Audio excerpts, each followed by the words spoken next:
નમસ્કાર દર્શક મિત્રો, અંજામ એક્સપ્રેસ ન્યૂઝમાં આપનું હાર્દિક સ્વાગત છે। સમાચાર છે રાજકોટ જિલ્લાના ઉપલેટા માંગ શ્રી સિદ્ધનાથ ચેરિટેબલ ટ્રસ્ટ દ્વારા ઉપલેટા પંથકને લીલુંછમ અને હરિયાળું બનાવવા માટે વિનામૂલ્યે સામાજિક વનીકરણ રેન્જના સહયોગથી સરદાર પટેલ ટાઉન હોલ ખાતે વિનામૂલ્યે 2200 જેટલા ફૂલ છોડ તથા રોપાનું વિતરણ કરવામાં આવેલ। વધુ માહિતી આપતા ટ્રસ્ટના જયેશભાઈ ત્રિવેદી અને સામાજિક વનીકરણ રેન્જ મોનાલીબેન કચોટ દ્વારા જણાવેલ કે પૃથ્વી પર વસવાટ કરતી તમામ જીવસૃષ્ટિના અસ્તિત્વને ટકાવી રાખવા માટે આજના સમયે પર્યાવરણ બચાવવું ખૂબ જ જરૂરી છે। તેમને ટકાવી રાખવા માટે વૃક્ષોના વાવેતર થકી જ આ વસ્તુ શક્ય બનશે તેવા સંકલ્પો સાથે તેમણે એક કાર્યક્રમ રાખ્યો હતો, જેમાં એક પેડ માંગ કે નામ આપેલ છે, જેમાં કરંજ, કંજી, લીમડો, સરગવો, જામફળ, ચીકુ, બોરસલી, ગુલાબ, દાડમ, લીંબુ, ઉમરો જેવા રોપાનું વિતરણ કરવામાં આવેલ હતું અને આશરે 2200 જેટલા રોપાનું વિતરણ કરવામાં આવેલ। આ તકે વન વિભાગ મોનાલીબેન કચોટ, બરૈયા સાહેબ અને વન વિભાગના અધિકારીશ્રીઓ તેમજ ધોરાજી ઉપલેટાના ધારાસભ્ય મહેન્દ્રભાઈ પાડલિયા, જિલ્લા મહામંત્રી રવિભાઈ માકડિયા, માર્કેટિંગ યાર્ડના ઉપપ્રમુખ વિનુભાઈ ઘેટિયા, દેવેનભાઈ ધોળકિયા, અશોકભાઈ શેઠ, કિરીટભાઈ પાદરિયા, દાનભાઈ ચંદ્રવાડિયા, ગોહિલ સાહેબ, નિકુલભાઈ ચંદ્રવાડિયા તેમજ સિદ્ધનાથ ચેરિટેબલ ટ્રસ્ટ સાથે સંકળાયેલ જયેશભાઈ ત્રિવેદી, ભાવેશભાઈ સુવા,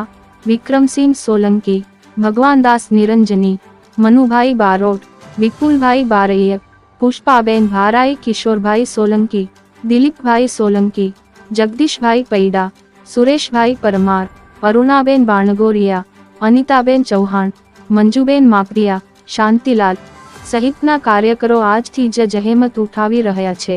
અહેવાલ ઇમરાન સરવદી સાથે ભાવેશ ગોહિલ, ઉપલેટા। સામાજિક વનીકરણ રેન્જ ઉપલેટા, સામાજિક વનીકરણ વિભાગ રાજકોટ અને સિદ્ધનાથ ચેરિટેબલ ટ્રસ્ટ દ્વારા અત્યારે જે હાલમાં ભારતમાં ઝુંબેશ ચાલે છે, એક પેડ માં કે નામ, તે મોદી સાહેબે શરૂઆત કરેલી છે। તો આજે આ ઉપલેટા શહેરમાં અમે વિનામૂલ્યે વૃક્ષોનું વિતરણ સિદ્ધનાથ ચેરિટેબલ ટ્રસ્ટ દ્વારા અમે વિનામૂલ્યે વિતરણ આજે કરવામાં આવે છે, જેમાં ઘણી સંખ્યામાં લોકો આજે જોડાયેલા છે અને વૃક્ષ અંગેની જાગૃતિ અમે ફેલાવે અને વનીકરણ વિભાગ ગુજરાત સરકાર દ્વારા ઉપલેટા શહેરને લીલુંછમ હરિયાળી બનાવવા માટે વિનામૂલ્યે રોપાનું વિતરણ કરવામાં આવ્યું હતું। તેમાં ઘણા વૃક્ષો, ફળ ફ્રૂટના વૃક્ષો અને છાંયો આપે તેવા વૃક્ષોનું વિતરણ કરવામાં આવ્યું અને આશરે 2200 થી 2300 વૃક્ષોનું વિતરણ થયું।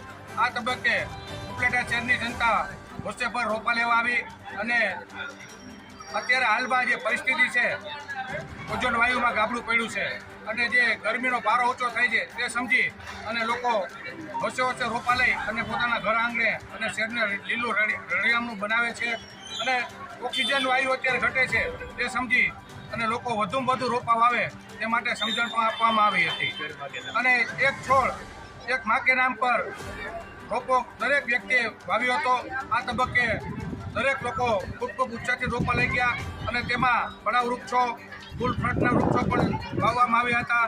એમાં લીમડો અને પીપળો અને વડલો તો અધિક પ્રમાણમાં લઈ ગયા હતા, જેથી લોકોને ઓક્સિજન પૂરો મળે અને ભવિષ્યમાં પર્યાવરણ પણ સુધરે। જય જસતુ ભારત માતા। ચેનલને લાઈક, શેર અને સબસ્ક્રાઇબ કરવાનો ના ભૂલશો। ધન્યવાદ।